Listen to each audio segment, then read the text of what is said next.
Hai, kembali lagi di channel Pro Kontra. Jangan lupa untuk like, share, and the very important things, jangan lupa untuk subscribe agar kita terus semangat membuat video-video yang bermanfaat yang akan dikemas Ala ala milenial. milenial.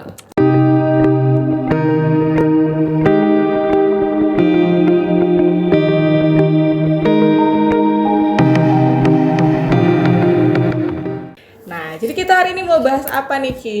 Kita udah beberapa minggu nggak ngonten, mungkin ada kita lagi ada beberapa kegiatan yang nggak bisa kita tinggalin. Jadi sorry to say kita kemarin sempat miss untuk konten beberapa minggu. Tapi kita hari ini mau bahas apa nih, Ki? Mungkin yang nggak ini ya, belum yang isu-isu hukum aktual lagi nih, bukan games dan bukan isu-isu hukum yang lagi aktual lah ya. Ya, Tapi betul. kita lagi mau bahas soal Child free. Child Jadi memang isu ini kan termasuk ya cukup hangat lah untuk diperbincangkan di masyarakat, khususnya di Indonesia sendiri, karena budaya di Indonesia kan bukan budaya-budaya seperti itu sebetulnya. Mungkin kita bisa acak dulu ya, siapa yang pro, siapa yang kontra. Alright. Oke, kalau gitu langsung aja kita acak. Oke. 1, 2, 3. Pro. Kontra. Oke, Oke. jadi aku mau disclaimer dulu, bukan berarti aku pro child free, itu berarti aku pengen child free atau apa. Tapi hanya mencoba untuk memberikan pandangan gitu ya. Nah, kemarin kan sempet tuh ada Gita Savitri Yes. yang dia tinggal di luar sama suaminya, tapi dia orang Indonesia. Terus dia itu sepakat sama pasangannya untuk child free, tapi banyak dihujat oleh netizen. Nah, itu gimana tuh menurut kamu nih dari yang kontra sama child free? Kalau dari kontranya, kenapa saya itu tidak sepakat dengan child free gini. Child free ini kan bukan budayanya masyarakat Indonesia khususnya seperti itu. Ini kita kalau di Indonesia ya, kenapa marah ada isu-isu seperti itu? Karena ini pengaruh budaya-budaya luar. Sementara budaya di Indonesia adalah ketika seorang perempuan dan laki-laki sudah sepakat menikah, maka secara alamiah, secara kodratnya itu haruslah mempunyai anak seperti itu. Karena memang itulah kodratnya sebagai seorang pasangan suami istri, dan dia akan bertujuan akhir itu nanti bakalan punya anak dan membangun sebuah keluarga Jadi seperti menurut itu. kamu lebih ke Kodrat sih. tidak child free itu ya karena sesuai dengan nilai-nilai hidup di Yes. dalam masyarakat ya di Betul. Indonesia. Nah, memang sih makanya kalau banyak yang kontra sama child free, makanya nih kita padat penduduk ya Indonesia ya. Tapi di sisi lain kalau kenapa ya pro sama misalnya mereka yang mengambil keputusan soal child free gitu ya. Pertama kita lihat dulu secara konstitusional bahwasannya ya di pasal 28B itu mengatur bahwasannya perkawinan ya itu merupakan hak dan melanjutkan keturunan juga merupakan hak gitu. Jadi child free is a choice. Child free itu seperti sebuah pilihan sebenarnya. Jadi hak, kalau misalnya bahasa di Undang-Undang Dasar, setiap orang wajib melangsungkan perkawinan dan melanjutkan keturunan. Baru setiap orang itu wajib punya anak, tapi kan enggak. Nah, misalnya mungkin yang anti child free, bukan anti child free ya, karena masyarakatnya itu tidak mau punya anak, misalnya kayak di Jepang, masyarakatnya yang nggak mau punya anak nih. Jadi sehingga pemerintah yang buat regulasi bahwasannya ayo dong gitu, dihimbau masyarakatnya punya anak dan lain sebagainya. Oke, gini, sebelum kita lanjut ya, saya mau bertanya dulu nih dari sisi pro nih, kenapa sih alasan pro apa yang membuat kamu tuh sepakat untuk child free itu boleh loh gitu? Apa alasannya coba? Saya mau lihat dulu dari sisi pro-nya gimana. Kalau masalah child free ya, kalau misalnya aku lihat nih alasan-alasan kenapa orang setuju untuk child free gitu ya. Pertama karena mereka itu ada beberapa pasangan yang mau fokus ke karir, mengejar cita-citanya, atau karena mereka menganggap bahwasannya tidak sanggup untuk mengurus anak dan membesarkannya. Tapi dalam hal ini ya ada juga yang bilang karena masalah finansial misalnya. Jadi karena kan biaya anak itu memakan biaya yang cukup besar, mulai dari persalinan sampai nanti baju popok bayi gitu ya, makanannya gimana, pendidikannya sampai dia besar gitu. Nah jadi setiap orang tua itu punya tanggung jawab moral ketika misalnya memiliki anak gitu ya, maka ya seperti apa membuatnya sampai mentas. Misalnya dalam hukum itu mentas, kalau kita bilangnya mandiri. Nah itu kan tanggung jawab orang tua ya. Jadi sebenarnya ya itu beberapa faktor, misalnya orang-orang menganggap bahwasannya kehadiran anak itu bisa jadi menghambat karir, misalnya menghambat dia mencapai cita-citanya dan lain sebagainya, atau misalnya karena dia tidak memiliki trust yang tinggi. Misalnya anaknya, kalau dia jadi orang tua yang berkarir ya, baik suaminya maupun istrinya, maka mereka nggak punya trust yang besar untuk menitipkan anaknya ke pembantu, misalnya ke asisten rumah tangga. Nah ini sebenarnya yang menjadi permasalahan. Jadi kembali lagi bahwasanya itu pilihan. Dan kalau aku pribadi nih, kenapa mereka memilih child free gitu ya? Nah setiap perempuan itu punya hak atas kebertubuhannya. Jadi ya udah, itu tubuh dia. Bisa jadi kita nggak tahu nih ya, orang-orang yang perempuan-perempuan yang hamil, kalau misalnya aku dengar dan aku baca gitu ya. Nah itu banyak tuh yang hormonnya itu berubah sekali. Misalnya ketika dia lagi mengandung, hormonnya berubah. Terus ketika dia setelah pasca melahirkan, itu juga misalnya perubahan bentuk tubuh dan lain sebagainya. Itu banyak sebenarnya seorang ibu yang dapat pressure ataupun bisa dibilang stres lah ya, dalam artian bukan stres gila sih, tapi lebih kepada ini kenapa sih berubah gitu. Dan itu sebenarnya aku pribadi ya, aku bukan berarti sepakat ke child free-nya gitu ya, tapi ini lebih ke pandangan kenapa mereka mengambil keputusan untuk child free. Dan yang lebih penting itu seperti apa, aku juga tetap mengapresiasi terhadap ibu-ibu rumah tangga yang memang mengurus anak gitu ya, karena itu juga merupakan sebuah tugas yang mulia. Misal kalau seorang perempuan berkarir gitu ya, saya pernah lihat tuh satu video ya, video dimana sebenarnya ya gaji istri itu jauh lebih besar daripada gaji suami. Misal ya, kalau misalnya istri bekerja gitu ya, mulai dari nyapu, nyuci, gosok itu tuh udah capek. Ngurus anak itu, terus masak gitu ya. Coba bayangin kalau misalnya seorang suami itu istrinya bekerja, tapi dia bayar koki untuk masak, bayar babysitter untuk ngurusin anak, bayar tukang cuci gosok, terus untuk bersih-bersih rumah dan lain sebagainya. Justru itu jauh lebih besar biayanya, dan aku lebih mengapresiasi gimana seseorang perempuan yang bisa mengabdikan dirinya untuk keluarga, menghabiskan masa hidupnya gitu loh untuk mengurus anak gitu. Dan itu yang mau aku sampaikan. Jadi aku bukan berarti sepakat sama child free-nya, tapi lebih kepada membalance aja, menetralisir bahwasannya ya udah, kalau dia yang mau child free biarin aja gitu. Lebih, kita orang Indonesia harus open mindset lah. Jadi open mind dalam arti ya udah, kalau memang itu pilihan dia, kan kita nggak ada dirugikan sama keputusannya gitu. Toh dia juga yang nanti ke depan nggak punya the next-nya diri dia gitu loh, nggak ada yang melanjutkan keturunan itu kan, dalam arti ya udah nggak ada, dia nggak punya anak yang akan misalnya nanti dia punya harta siapa yang akan diwarisi dan lain sebagainya gitu kan. Nah jadi itu sebenarnya juga menjadi permasalahan, apalagi kalau dia itu cuma anak satu-satunya. Ya udah, generasi orang tuanya putus di dia, habis, nggak ada lagi mereka berikutnya gitu, pandangan aku.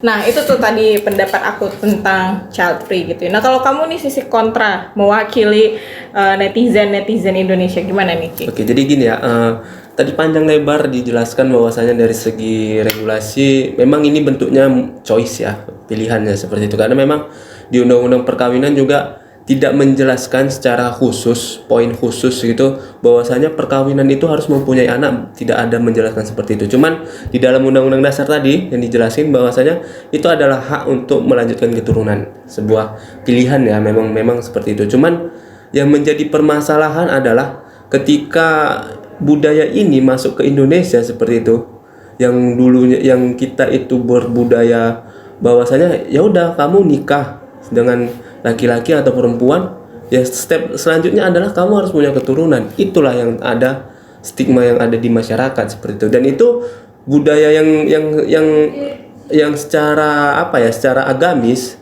ya, berhubung ini ya, apa namanya, Indonesia itu mayoritasnya Islam seperti itu.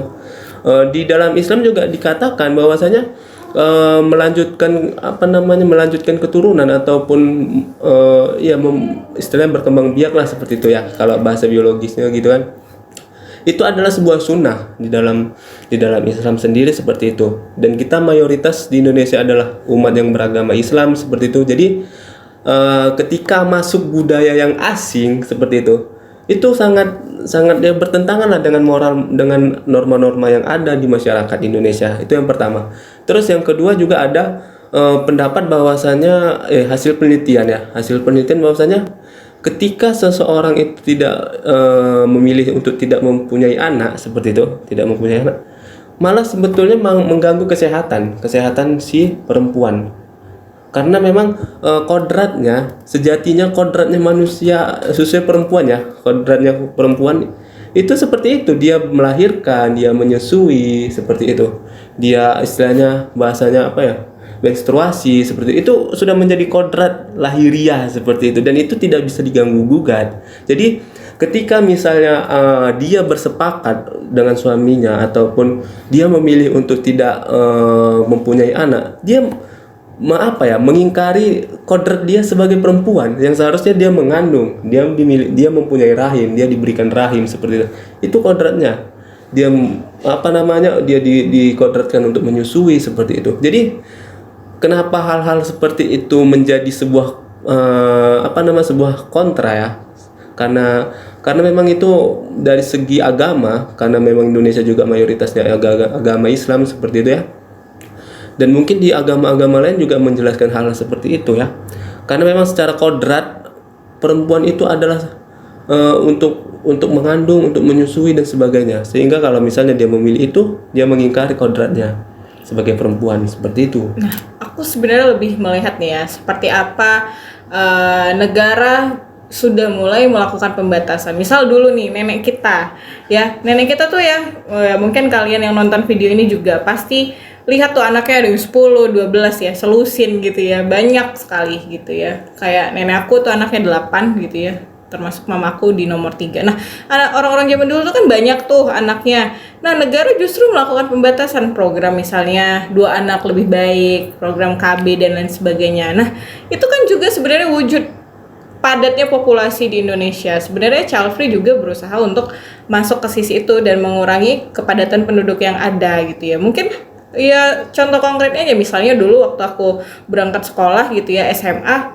jalanan nggak pernah macet, udara masih segar, masih berembun di pagi hari. Tapi sekarang pagi aja udah terik, panas, macet gitu ya, padat, begitu padatnya penduduk Indonesia gitu. Jadi kalau udah padat sekali, mau tinggal di mana lagi? Apa kita buka planet baru gitu ya, biar bisa lebih leluasa dan lain sebagainya. Jadi sebenarnya Child Free itu kembali lagi, walaupun seperti yang Rizky bilang itu benar gitu ya, memang kodratnya perempuan melahirkan, menyusui, menstruasi gitu ya, III itulah ya, 3I. Tapi kembali lagi juga kan setiap perempuan memiliki hak untuk memilih, karena itu tubuh dia gitu ya. Sepanjang misalnya pasangannya sepakat, ya udah oke aja, toh mereka menjalani hidupnya secara private dan negara tidak boleh misalnya mencampuri urusan mereka. Ya udah, kalau mereka mau child free ya udah silahkan gitu, karena sepanjang mereka tidak ada merugikan orang lain ya silahkan aja gitu. Sepanjang ya, kalau misalnya netizen yang sepakatnya untuk punya anak gitu ya, atau misalnya ya biasa lah ya orang Indonesia, kalau pas belum kita tamat kuliah, kapan kamu tamat kuliah? Udah tamat kuliah, kapan kamu nikah? Gitu ya, pertanyaan toksik itu kan selalu ada. Udah nikah, kapan kamu punya anak? Gitu. Jadi kayak ceritanya si Fulan aja gitu, sama kedelai kayak di kacang ya kalau kedelai ya. Kayak cerita si Fulan sama keledainya gitu. Nah, ketika si Fulan ini naikin kudanya, dibilang kasihan lah, kudanya kecil, kenapa dinaikin. Terus pas dia gendong si keledainya, malah orang bilang, ih bodoh kali si Fulan itu, masa keledainya pula yang digendongnya gitu ya. Terakhir mereka dua-dua jalan, dibilang juga sama orang, ih si Fulan bego ya, masa dia punya keledai keledai punya kedelai, jangan punya tahu dia punya keledai tapi kok nggak dinaikin gitu. Jadi setiap orang tuh selalu melihat sisi kekurangan kita. Nah jadi untuk yang memilih untuk child free ya udah silahkan aja. Kalau misalnya kalian yang mau memilih punya anak ya silahkan aja. Mau ikut program pemerintah 2 anak lebih baik is okay, atau kalau mau lebih ya silahkan gitu. Jadi sepanjang keputusan private orang lain tidak merugikan kita, ya kita cukup hargai gitu. Tidak perlu kita memaksakan orang lain untuk berperilaku seperti apa yang ada di pikiran kita. Lo harus punya anak gitu, sedangkan mereka nggak mau. Kita punya hak apa untuk memaksa kehendak kita di keputusan orang lain? Misalnya dibalik, kita ini yang pengen punya anak, terus kita bilang, ngapain punya anak ribet dan lain sebagainya gitu, kan kita pasti marah. Nah jadi setidaknya nilai menghargai itu ya sebenarnya wujud open mind juga ya. Keputusan mereka silahkan gitu, sepanjang nggak merugikan kita.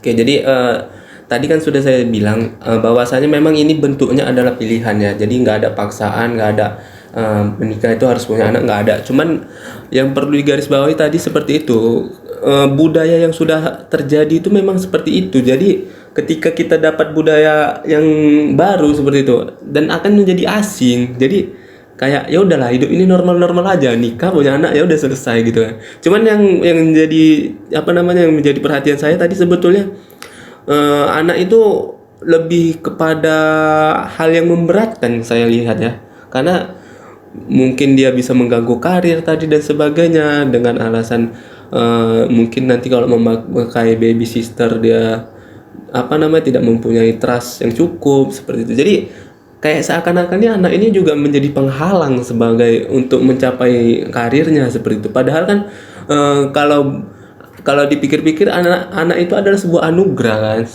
anugerah dan itu akan menjadi pewaris dan penerus di keluarga kita seperti itu. Itu anak itu mulia seperti itu, bukan menjadi hal-hal yang negatif, bukan hal-hal yang memberatkan kita sebagai calon-calon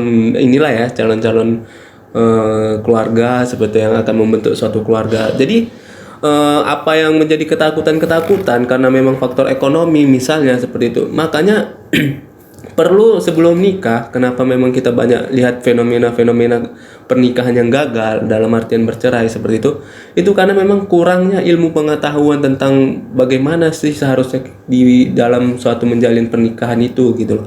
Misalnya kita harus ikut dulu lah ilmu-ilmu pengajian parenting seperti itu kan, bagaimana dia seharusnya kita bertindak sebagai suami ataupun istri dalam keluarga seperti itu, sehingga hal-hal yang seperti ini pun, misalnya masalah child free ini pun hilang gitu. Karena memang kalau menurut saya dari yang fenomena terjadi ini dengan alasan-alasan seperti itu karena memang kurang ilmunya, makanya mereka memilih sepakat untuk tidak mempunyai anak. Kalau mereka cukup ilmunya, misalnya untuk mengelola keluarga yang baik itu gimana, urusan anak itu untuk siapa, terus urusan nafkah atau di luar rumah itu urusan siapa, kan selesai masalah itu. Dan budaya ini nggak akan ada, karena memang di undang-undang juga kita berhak untuk melanjutkan keturunan dan sebaiknya itu harus mempunyai keturunan untuk keberlanjutan keluarga kita seperti itu. Nah jadi menurut aku ya, kalau misalnya nih orang yang mau child free atau misalnya ada orang yang childless nih, orang yang pengen sekali sangat punya harapan tinggi untuk punya anak. Nah, tentu itu akan menjadi sebuah momok lah ya bagi mereka ketika misalnya dia kesulitan punya anak tapi ditanyain terus kapan punya anak dan sebagainya. Kalau berbicara budaya juga sudah bergeser seperti yang tadi sudah saya sampaikan ya, dulu nenek kita anaknya banyak gitu.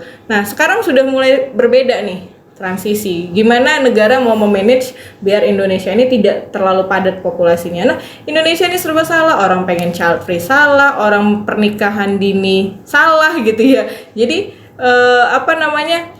ya pernikahan dini juga sebenarnya ya bagaimana misalnya sepasang pasangan muda gitu ya yang punya anak. Nah ini juga sebenarnya kan rentan misalnya angka kematian seorang ibu dan lain sebagainya gitu ya. Mungkin itu perspektif kesehatan lah. Tapi balik lagi soal yang tadi. Jadi kalau mereka itu memilih untuk child free gitu ya. Nah sepanjang misalnya mereka siap gitu ya, tidak punya the next generationnya mereka lagi, ya udah berarti generasi mereka itu ya udah terhenti sampai di mereka saja. Atau banyak misalnya orang yang tidak mau memiliki anak gitu ya, bukan berarti mereka itu tidak punya yang anak-anak, tapi mereka lebih kepada memikirkan jauh ke depan. Kan kehidupan ini bukan seperti di sinetron, ada balada-balada kemudian menikah punya anak happy ending, ya kan. Nah itu kan sebenarnya cuman ada di film-film love story dan lain sebagainya, happy ending ketika udah nikah punya anak gitu. Tapi kan orang yang child free itu mereka kalau aku lihat lebih pemikirannya itu prospektif ke depan gitu, futuristik. Mereka lebih melihat seperti apa nih, kira-kira mereka punya kapabilitas nggak untuk mengurus anak misalnya. Di tengah misalnya mereka lagi menikmati karirnya terus punya anak, gimana nanti gitu. Atau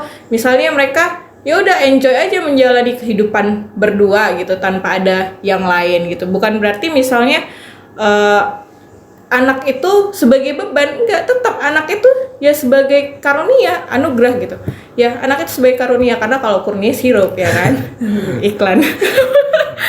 Ya, jadi tetap anak itu sebagai karunia, kita nggak boleh bilang anak itu sebagai beban, ribet dan lain sebagainya. Tapi tetap ya pada hakikatnya orang yang tahu, oh diri aku tuh seperti ini, aku sanggup nggak misalnya mengurus anak, punya anak di saat lagi berkarir dan lain sebagainya. Tetapi sepanjang memang pasangannya memaklumi gitu ya, ya udah berarti mereka ya anteng-anteng aja dengan kehidupan private-nya gitu. Tapi banyak juga misalnya ya kalau dari awal sebelum nikah itu nggak ditanya kesiapan tentang siap nggak punya anak gitu ya. Nah itu juga nanti jadi masalah. Misalnya yang satu pengen punya anak, yang satu nggak pengen punya anak, pengen child free. Nah ini sebenarnya yang jadi permasalahan di dalam keluarga. Nah itu jadi harus memang dari awal itu dipertanyakan sejelas-jelasnya sehingga tidak menimbulkan permasalahan di kemudian hari. Tetap saja kembali lagi child free itu adalah pilihan. Ya kalau mereka mau memilih seperti itu, ya silahkan saja. Kalau misalnya dalam perspektif misalnya ada agama bilang oh itu nggak boleh begini, ya dosanya mereka yang tanggung ya kan, bukan kita yang nanggung. Justru kalau kita menzalimi ataupun mengkomentari negatif malah kita yang dosa gitu loh. Oke, jadi memang pembahasan masalah child free ini menarik ya, karena memang pertentangannya dengan ini ya, dengan budaya-budaya yang ada lah di setiap negara kan. Kalau misalnya di Indonesia jelas itu menurut saya bertentangan seperti itu ya, karena memang budaya itu bukan budaya aslinya Indonesia, itu dari budaya luar yang masuk ke Indonesia sehingga terpengaruh lah orang-orang di Indonesia seperti itu. Jadi mungkin child free ini sudah cukup lah kita bahas ya, nanti teman-teman sendirilah yang menyimpulkannya. Ya, jadi intinya tetap ya kita itu bukan berarti kayak aku nih, aku dapat pro bukan berarti aku pro child free, cuman lebih ke pandangan aja, oh ternyata kita nih juga di Indonesia butuh open mind gitu, tidak serta-merta kita harus menjustifikasi orang lain. Ya, jadi memang child free ini ada sisi baik, ada sisi buruknya juga. Sisi buruknya itu memang ya seperti yang disampaikan oleh saya tadi kan, yang menjadi poin-poin kontra saya seperti itu. Jadi mungkin kita cukupkan aja untuk pembahasan masalah child free ya. Mungkin teman-teman nanti ke depan ada masukan apa yang mau dibahas seperti itu, komen di bawah. di komen aja nanti di kolom komentarnya. Ya. Jadi mungkin kita cukupkan aja untuk pembahasan masalah child free ya. Jadi see you on the next video. Bye. Pro kontra Netralitas tanpa batas.